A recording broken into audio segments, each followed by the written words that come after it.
For over 20 years, I've dedicated my life to bringing you the very best selling, marketing, and business building strategies to keep your business thriving.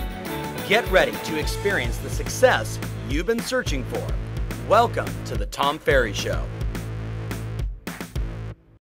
Hey everybody, welcome to the Tom Ferry Show, episode 83. I'm so mindful of that now.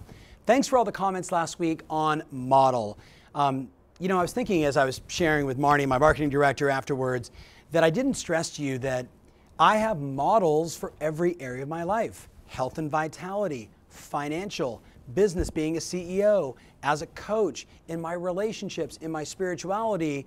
And I cannot stress to you enough, we all get in our hearts the power of good role models, of being a good role model for others, and also consciously finding the right role models for you. So I really hope you're taking action on that. Speaking of model, I think we'd all agree that what you say matters. And as I have all my discussions with great CEOs of companies, top agents like yourself, brand new agents, and everybody else, economists, they're all saying the same thing, that there is such an enormous opportunity right now, even in the high end, to be listing as many properties as you can. And I know for some of my high-end brokers, you're like, whoa, wait a minute, the high end's adjusted. I got you, and I got a little bonus question for you that you want to ask every one of your sellers. But first, let's talk about 3 killer questions that every single one of us could use every day to attract more listing opportunities. We want to intentionally attract more listing opportunities. These 3 questions, I don't care if you're walking down the street, you talk to a gardener, you see somebody at Starbucks, it doesn't matter, you could be at a cocktail party, you could be on the soccer field, you could be calling an expired listing, you could be talking to a past client.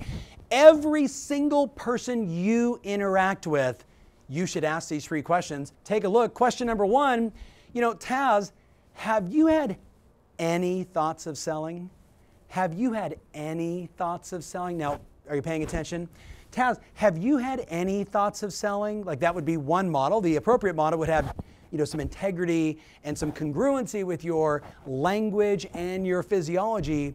Have you had any thoughts of selling? And then you just sit and you listen, because we've all seen this before. Dan, have you had any thoughts of selling? And now Dan he just kind of looked at me and he did this, and now I know maybe he's in his mind thinking, no, I just did this and we're doing that now. And what you're going to discover is everybody's thinking about selling. The question is this the right time for them, right? Everybody's thinking, is this my dream home? By the way, great little bonus question inside here. Have you had any thoughts of selling? No, we love it here. We have no thoughts of selling. Bonus question, are you currently living in your dream home? Oh, that's a bonus question. We need to add that one in. It's not on the wall, but it's so good. Are you currently living in your dream home?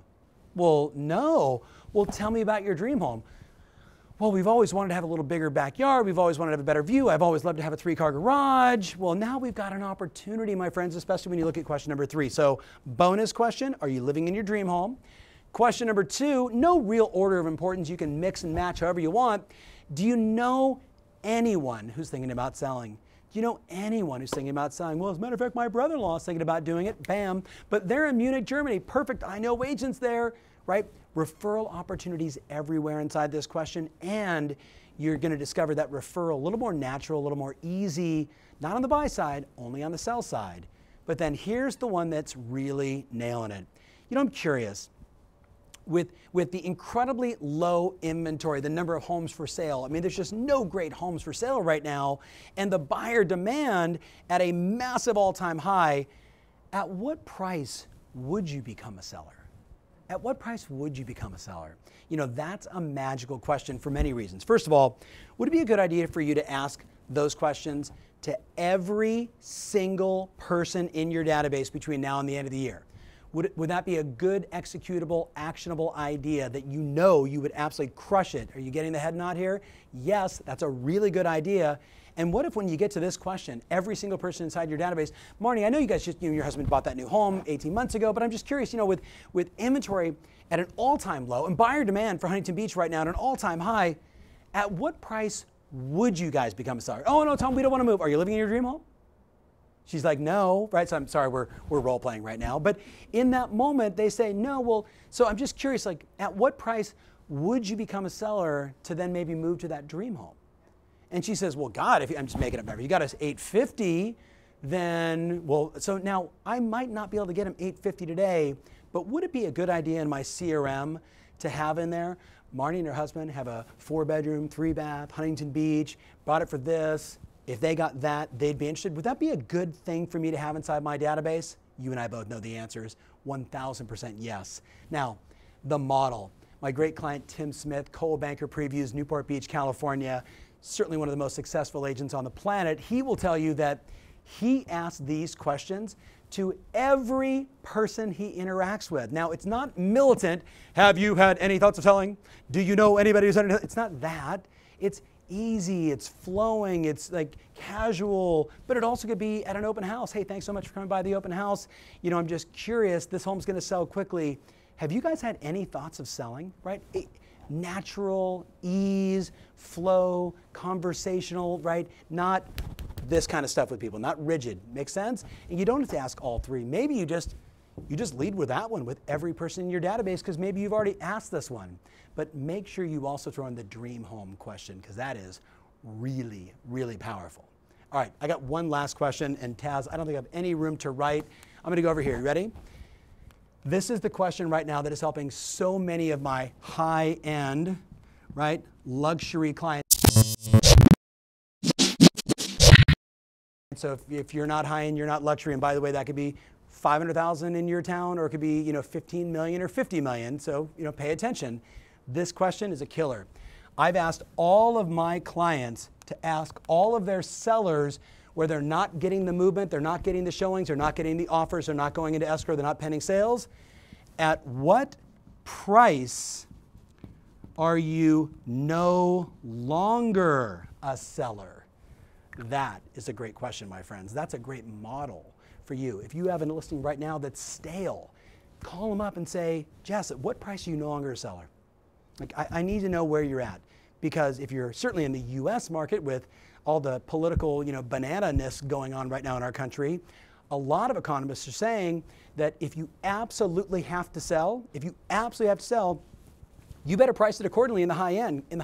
We're talking just in the high end, because those buyers, there's no economic signs that say the market should be the way it is, and this sort of malaise, if you will, for many people in the high end, New York City, Aspen, Miami, etc. Forget San Francisco because it's always bananas, right? But here's the deal.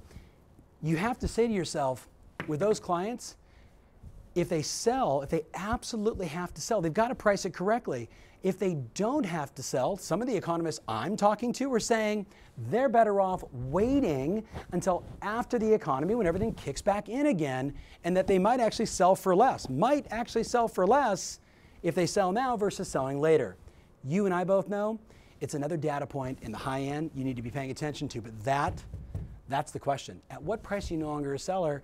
And then if you're talking, again, just to my high-end clients, you need to be making sure you're setting real expectations for September, October, November, and into next year with those high-end sellers. Again, at the end of the day, what you say matters, my friends. I know we kind of went two totally different directions and I role play with everybody here on my team except for you, so now it's your turn. Write out these questions and then make yourself a promise that you're going to reach out to every person in your database and every person you interact with. Just start asking that question. Have you had any thoughts of selling? No, we really like our house. Well, are you living in your dream home? No. Well, tell me about your dream home. Have some fun with it and watch what happens. Thanks so much for watching. I want some comments below, and this might be one of those videos you share with a few of your friends because there's some really good dialogue in here. Thanks so much for watching. Remember, always your strategy matters, and now more than ever, the questions you ask absolutely rule. Thanks for watching. If you love what you're seeing here, then click the button below to join our online community absolutely free. Thanks so much.